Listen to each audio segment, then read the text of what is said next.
channel. Let's do some baking today.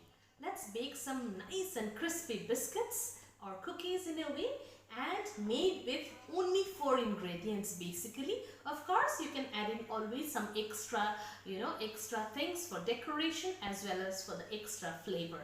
So let me just show you what I have today in my refrigerator. Only this much of butter. So this is like 3/4 cups of butter. With this basic ingredient in hand, I will choose all other ingredients in the same amount. But because I do not have a very sweet tooth, what I will do is that reduce the level of sugar a bit. You can, however, keep it in the same level for all the ingredients. I will keep the sugar level a little lower. So I will need sugar, I will need flour, that is atta, wheat flour, and I will need besan or ground flour. And of course, something else like choco chips you can have, or you can have some coconut. A little bit of baking soda will make your biscuits very crispy. So first thing what I need to do is this: just take it out in a bowl, and in the same equal quantity of sugar, I have to really give it a nice whisk so that all the sugar and the butter come together. For that, what I have done is that I have already made a powder of sugar, which is say around the same quantity. So as I told you, I will be taking a little less than this amount. This is 3/4 cup. So I'll just take it out now. So I'll take this out first in a big bowl. Okay. So it should be in room temperature. I think for people who already bake a lot, I do not need to tell you that you'll have to put in everything in your the ingredients should be in room temperature, whether be it the eggs or using eggs or not using eggs.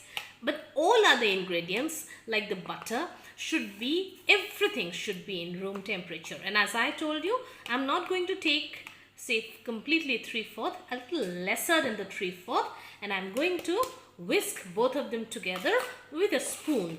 But I take care not to whisk very hard, just that it mixes beautifully and the butter and the sugar melt into each other.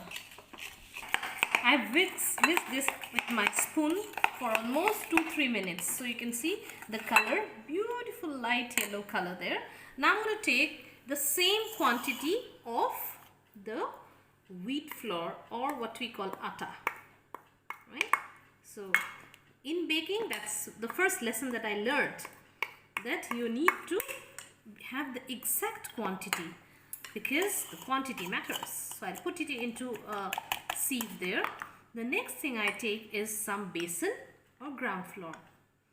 That too goes in. So the quantity is same again, 3/4 cup. Now the next thing I put in is a little bit of, say less than a teaspoon of this is baking soda that goes in, less than a teaspoon there. And all of these I will now sieve into my mixture of the butter and the sugar and try to fold in. I need not fold in very hard, just in a way that these things gather into each other. I do not need to knead it properly actually, right? So this is how the entire thing will go in. Now I'll put in the desiccated coconut also, so that I can have the flavor of the coconut there. So the best thing now to do is that just try to give it a little slight knead, not a very hard one, with the hands there, so that all of them gather into each other this way. Right, so that I have a nice ball there. Now I plan to have 2 colors in my cookie, so just divide into 2 parts. Now this is one part and the next part. I'll take another container. I just try and give some drops of the red color there, okay, in the other some drops of the yellow, and then try to merge the colors into the top. to give a sort of color to whatever I'm making, this is what I've done. You can avoid the colors if you want, but give it a nice mix so that you have beautiful cookies out of your oven. In between, I think I need to heat up my oven at 180 degrees centigrade. Preheat it for 10 minutes. So both my doughs are ready there. Now I'll just have to take a small portion, roll them up into small little balls there, and put it on my baking dish. Now I've taken aluminum foil there. I've run out of the baking, the butter paper, and as it is a lockdown, I had no other option but to choose aluminum foil. Luckily, they also work wonders. But just that, you need to remember that with this aluminum foil, you have to be careful. They might take a lesser time. So let me roll out, or in fact make little balls of both the doughs there. So I have 25 beautiful yellow and orange cookies almost ready to go into the oven.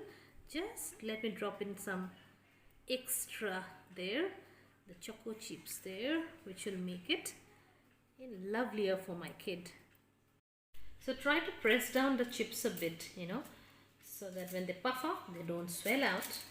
And take the name of God and put them into the oven at 180 degrees centigrade for 15 minutes. In between, of course, you need to check if they might be done earlier, because I'm using these aluminum foil there.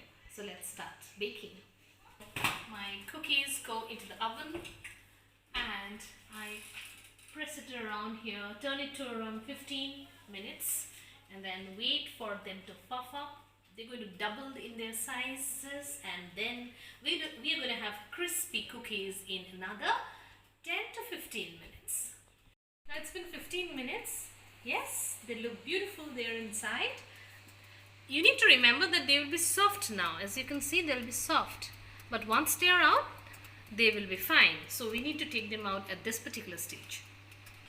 So as you can see, they have flattened and they have become like the normal biscuits that we have from the markets. Now see, they are soft still. It's very important to take them out in a rack, right?